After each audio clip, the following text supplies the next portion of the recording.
La decisione di Don Luca Favarin di non fare il presepio fa discutere i padovani. Il religioso denuncia quella che definisce l'ipocrisia tra chi allestisce la rappresentazione di un profugo che trova riparo in una stalla e poi dice no all'accoglienza, ma ha l'impressione tra la gente che in molti non siano d'accordo. Il presepio è un simbolo religioso e identitario al quale i padovani non vogliono rinunciare. Gesto ipocrita no, assolutamente.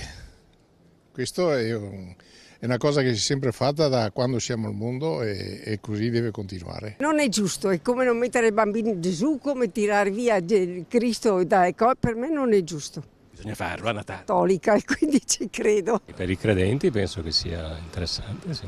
C'è dell'ipocrisia a volte nei credenti, secondo lei? Bah, come in tutti.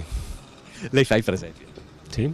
Io non condivido il fatto di non fare il presepe perché il presepe è un messaggio natalizio che accomuna e soprattutto riguarda i nuclei familiari, mettendoli un po' vicino a quello che è un po' un simbolo anche della famiglia nata dopo la nascita di Gesù Cristo. Quindi io non condivido il fatto di non fare il presepe. Che problemi ci sono? Io non sono molto religiosa, però non ci vedo niente di male, insomma. Non ci sono contraddizioni, diciamo, come dice. Presepe è un simbolo, dai, è carino anche.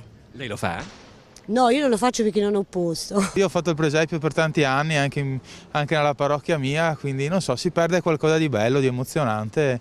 Personalmente la politica in queste cose, tra accoglienza e non accoglienza, ognuno deve sentire quello che vuole, però forse stiamo spaccando un po' troppo il capello secondo me ultimamente.